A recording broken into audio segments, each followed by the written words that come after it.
my friends, Jerry Rosa here in the Rosa Stringworks Man Cave. And I've been busy again. I don't have too much in the way of video for you today. I have three very short little clips, but we're making progress in trying to get this water wheel thing done. I really want to just get that roof out of the way, and then I can finish up the rest of that thing, because I've got to get windows and doors and trim and handrails and all the junk. All the other stuff has to be done, but all of that is relatively straightforward and fairly, well, I wouldn't say simple, but it's not real difficult. The roof is difficult, but I'm making progress in that. I'm trying to get that scaffolding going, and you'll see that here in a minute. Last Thursday of the month, I mentioned that the band won't be here for the play along. I did put in a word to Cash's grandmother, and she is checking to see if he can make it that night. I haven't heard back yet for sure. There is another possibility, and we will probably have a surprise guest that evening also. I won't mention who that is right now, but there is a chance we'll have someone else here too. So it does look like we'll have something on the last Thursday, but it won't be the regular band. Well, let's see here. Here's the first little short video clip, and it speaks for itself, I think. Well, my friends, that's what I get for bragging on the old carbide tooth blade. I can tell it's wearing down. Now, believe it or not, it still cuts better than your average blade, but it doesn't cut anything like it cut when it was brand new. But just think of the literally thousands of board feet I've run through that thing. I mean, literally, each one of these is like 5 to 6 inches wide, and every one of those, plus all those on the roof, have been sliced, width-wise. So, normally you're cutting 3/4 inch thick material or 1.5 inch thick material on a bandsaw. You're not really cutting 6 inch thick all the time, and that's all I've cut. Plus, they say cedar has a lot of silica in it, and it dulls blades quicker. So this was some, fairly, it's softwood, don't get me wrong, it cuts it like it's softwood, but that silica in there does dull the blades over time. And so I can tell that it is dulled down a lot, but it still cuts pretty good. I'm hoping I can get through the rest of these cedar shingles with this same blade. But if not, I won't hesitate to buy another one, because it's so much better than the alternative. I can't even explain it. But that's what I cut this morning. That's 3 blocks of wood sawed into shingles. And I need probably, what you see there, I probably need at least 3 times that much. So in other words, 2 more piles exactly like that would be getting me real close. I don't know if that would be enough, but it'd get me real close.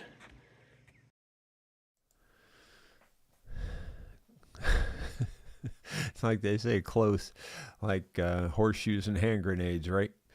Yeah, you can be close with those kinds of things and still make it work. On the shingles, unfortunately, close doesn't really cut it. You got to be pretty much at least as many as you need. You can be over, but you can't be under. Here's a quick look at some other boards that I had to cut in this process. Well, here's the 2x6s, 2x8s, whatever you want to call these things. There's 1, 2, 3 times 3, so there's like 9 of those boards. I cut those specifically to use for my scaffolding. So I'm going to go ahead and haul them up there. I was going to let them sit here a few days and dry out a little bit, but I've decided, I've already taken the tarp off, so it's time to get started building scaffolding. And leads me into the next little short video clip. It is about the scaffolding. Well, the old water wheel's still churning. and I started making a dent on the scaffold. It's going to be fun. I've got it about 24 inches, about 2 feet out past the end of the roof, and that's plenty good. I'll put some rails on the back side of it. Not that I really need them, because you're not going to fall off the thing because you're too dang scared to fall off of it. Well, anyway, the problem is I've got those nailed up on those ends, but nailing it out here, that's a different story. Yeah, that's a whole big different story. So, I'm going to have to probably get the Bobcat and stick it out there. Maybe I can get up there and nail that one. The problem is first of all, this is not level at all. It's really sloped. And so trying to get a ladder here up there is tough enough. But then the ladder's going to be against the building, and this is out this way almost 4 feet. Well, it is about 4 feet from the building. So, yeah, how do you get out there to nail it? So even if you're on a ladder, it still ain't easy to get to nail. So I'm hoping I can utilize the Bobcat somehow and climb up in the bucket and nail it or something. I don't know, man. It ain't easy. I can flat tell you that much. And that's the first of 4 of those that will be across there. The tops of the 4 will all be level, and then I'll put planking across that. And if you don't think that looks sturdy, well, then you probably haven't ever built anything like that, because that is extremely sturdy. I used to build, well, even up until just fairly recently, I built a lot of tree stands for deer hunting, and I used that same format there for all the tree stands. You put a horizontal out and then a diagonal back, and then you lay your planking on top of it, and that's all you need. Just 2 of those, and then put your planks across there, and you got a nice tree stand. And I've sat in those for decades, actually, on some of them. Some of them I've actually sat in for more than a decade. And they're very strong. So I'm not worried about that. I've been there, done that many times.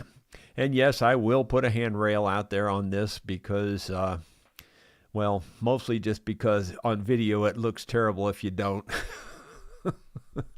Quite honestly, like I said, you're too scared to fall off the darn thing. So you're always, it's like you're walking on eggshells when you're on something like that. You always are extra careful.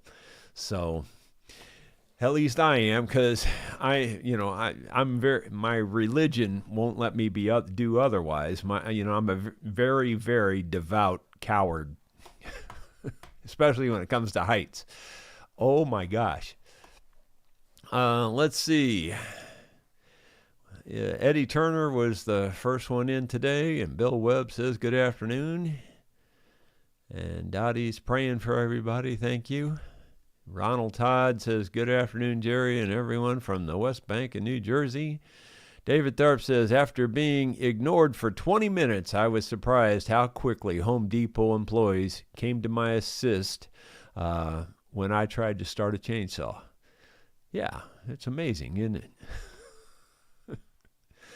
Can't even imagine. Let's see.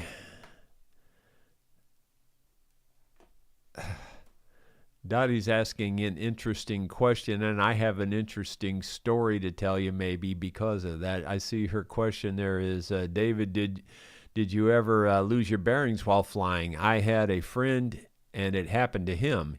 He probably means doesn't fly anymore. Well, my story is, let me tell you the whole story. I think I have told this before, but it's been a long, long time ago. It's probably been many years ago that I told this.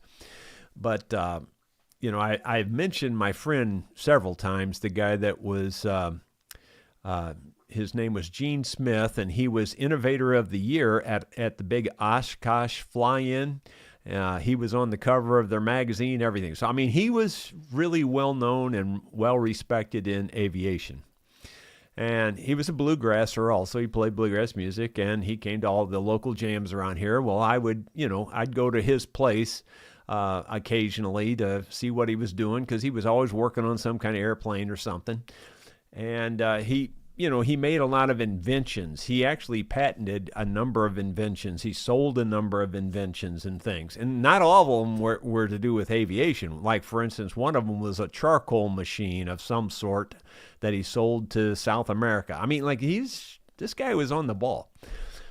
So anyway, and as a matter of fact, I've mentioned before, too, that generally speaking, when it comes to something mechanical, I may not figure it out immediately, but I can generally figure it out on my own. Well, anytime I got to a point where I couldn't figure out something, I would always go to Gene Smith, because he was the only guy I could think of that, and a lot of times over the phone, I could just describe the problem and he'd tell me exactly what I needed to do to fix it. So, I mean, he's a really sharp guy.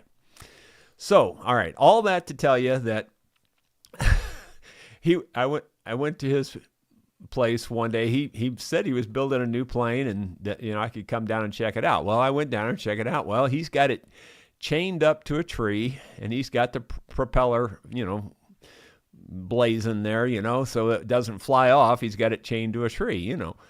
So I'm looking at it after he shuts it off, and I'm looking at the engine, and I'm going, what about that little hose right there? Doesn't that need to be clamped down? And he goes, oh yeah. Reached up there and clamped it down, and I said, what about that little screw right there? Isn't that supposed to be screwed in there? And he goes, oh yeah. So I think I found like 3 things,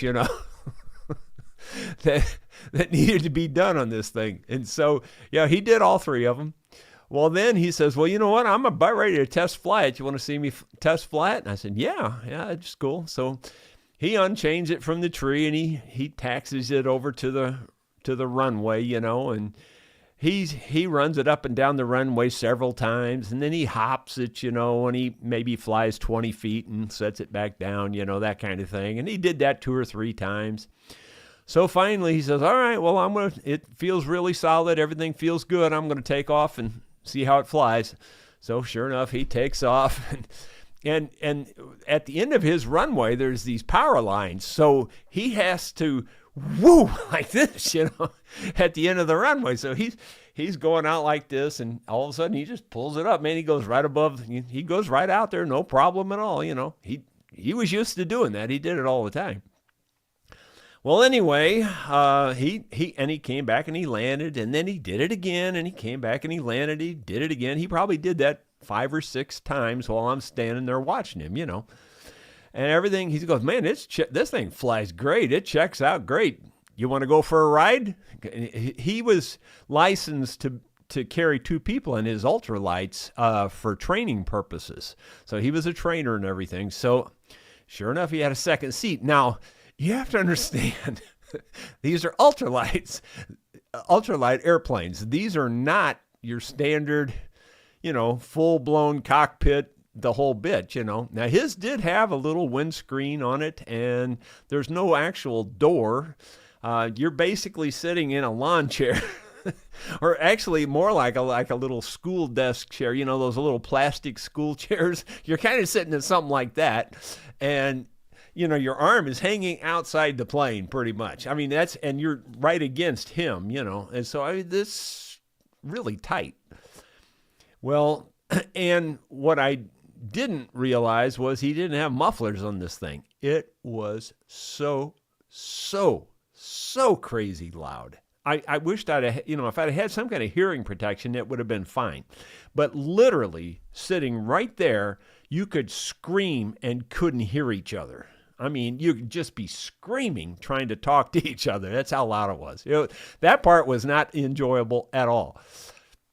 So, and I told him before we took off, I said, no, the only thing I'm not too sure about, he says, I'm not too sure I'm going to like this pulling up and going above those power lines. And he's going, oh, no, he says, we'll be too heavy with you in here anyway. He says, we won't be able to do that. We'll just fly under him. It'll be fine.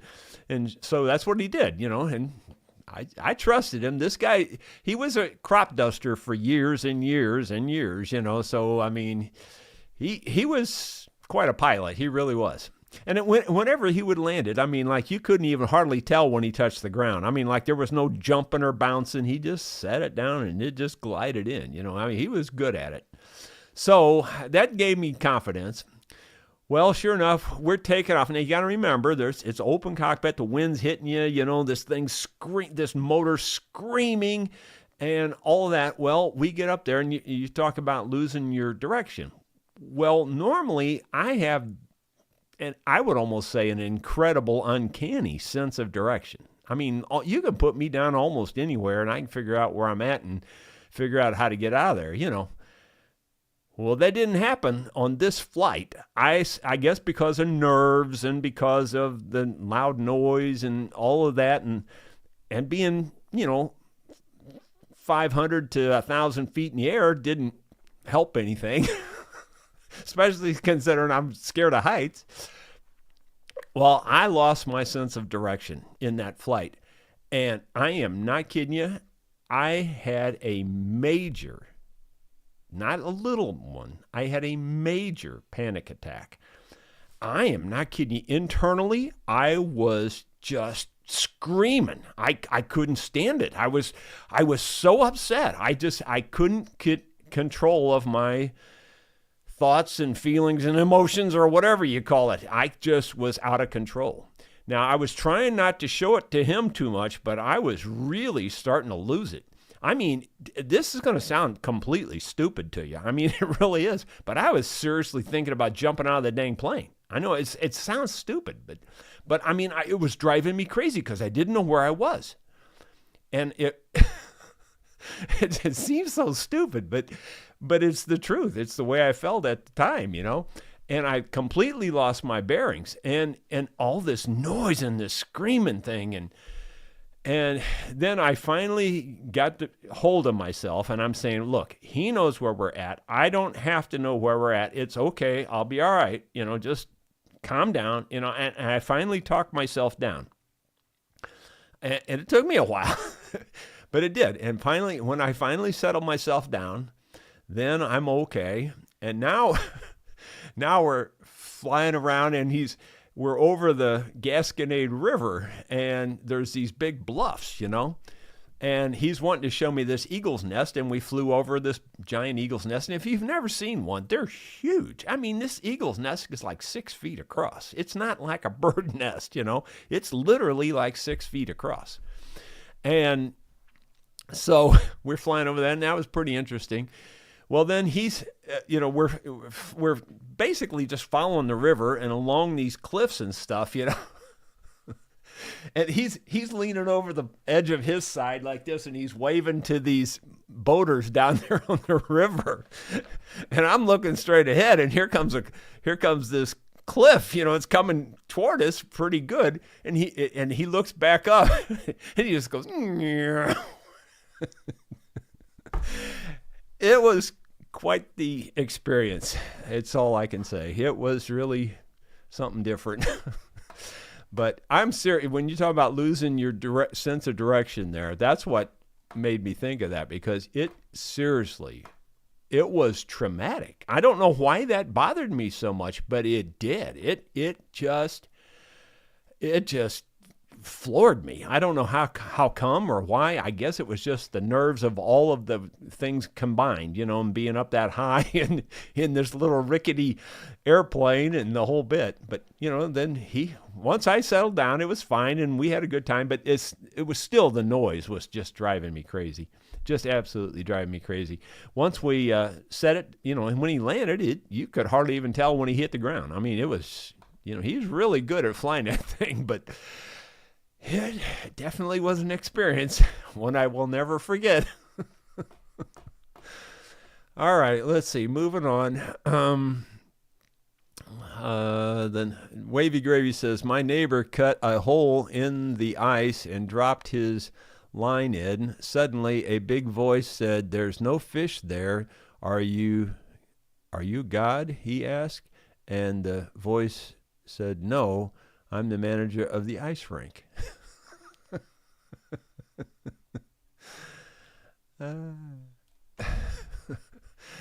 I've never had that happen.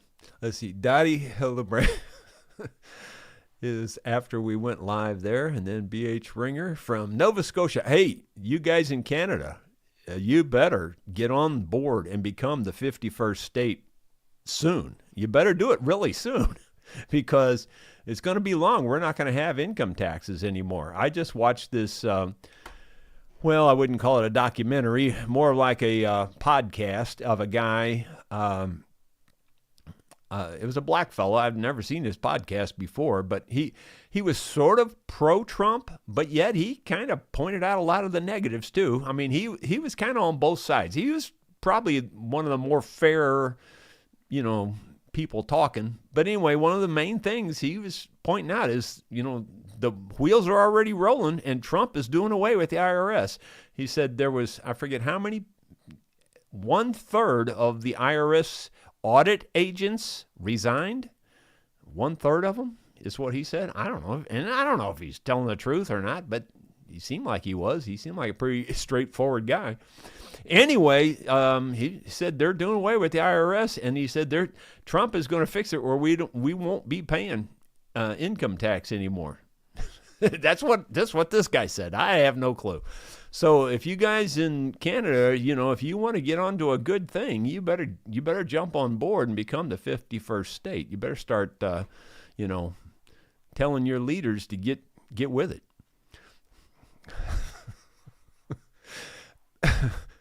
Bill Rhodes says, good afternoon. David Sutter, why don't you just go rent a cherry picker with the bucket? Simple solution, problem solved. Yeah, it sounds like it, but it's not at all a simple solution. That's not even a good solution, to be truthful, David. And the reason is, I'm not picking on you. I'm just saying it isn't, because you got a 45-degree roof and you got a bucket that stands up like this. How do you get down to the roof? You can't get down to it, out of a cherry picker. When you're working on the, roof. Now, I mean, it would help you for putting up the scaffold. Don't get me wrong. I agree with you there. It would help you there, but it wouldn't help me when I got to the actual doing the roof. So, yeah, trust me, I thought about that, but there's just no good way to do that. Dottie Hildebrand, Jerry, do you know anybody that has a bucket truck? Couple days would be finished in the bucket. Yeah, it's the same problem. It's the same problem.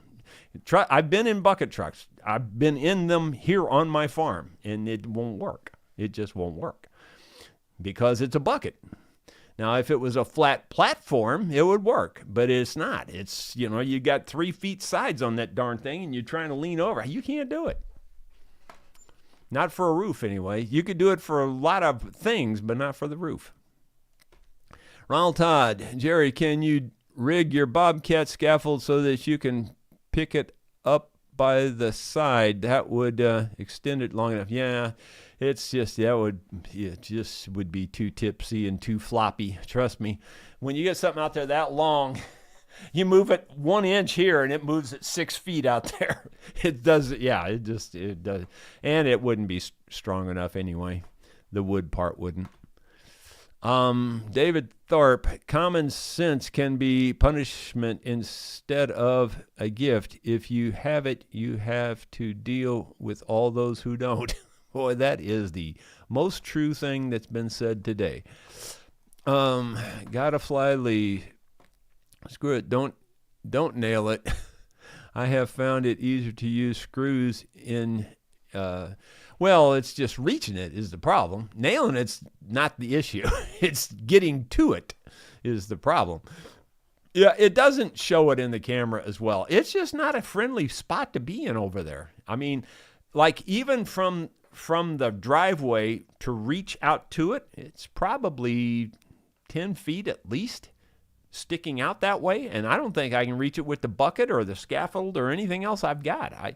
And then on the hillside, the Bobcat would be so tilted like this that it just, it wouldn't work. It's not as easy as it might look on camera. Trust me, it's not simple. And the bucket truck, will get you up there, but you can't do much after you get up there is the problem with the bucket truck. Gotta fly. Let's see. Scott Roberts, last night someone broke into our house and stole a dozen eggs. They left behind a saucepan filled with warm water. The cops believe it may have been poachers. Whew. Yeah, well, don't let that get out, because that'll be happening all over. See, Gino Hitch. Hi, Jerry and friends. Still raining here in Monroe, Ohio. Well, it said it was only a 20% chance of rain today and less for the next couple of days. Is why I went ahead and tore the rest of that tarp off. I want to at least get the 2x6s on that roof if I don't even get started with the shingles. I just want to get the 2x6s up there so I can get that ice and water dam up there. That stuff goes on fast. I can get that up there pretty quick. See, Joe, pilots never get lost, just uncertain of their position. Scott Roberts, there's a fine line between a numerator and a denominator. Only a fraction of people will find this funny. I guess I did. Let's see. Bill Webb, since I cut my finger, I can't play guitar. My daughter bought Ramona and I a McSpadden dulcimer for Father's Day. I can play it even with a cut finger. I'm learning anyway. Well, good on you. I don't know. I just don't like dulcimers. I'm sorry. I just don't like them. They're just too chinky for me. Now, I do like the hammered dulcimer. I think those are really cool, the people that can play them. And there are a number of folks I've heard that could really play those things. Scott Roberts, you can't change the people around you, but you can change the people around you. Let's see, you can't change the people around you, but you can change the people around. Ooh, that's getting deep, man. I mean, that's really getting deep right there. I don't know if I've got enough there to comprehend all that. Gino Hitch, Itchy Boots is really lucky. Her bike stopped running and someone showed up right away and hauled her into town. She is amazing. Yeah, I thought that was pretty cool. And then they didn't charge her anything and wouldn't take anything for it. She wanted to pay them and they wouldn't. Yeah, it's crazy, isn't it?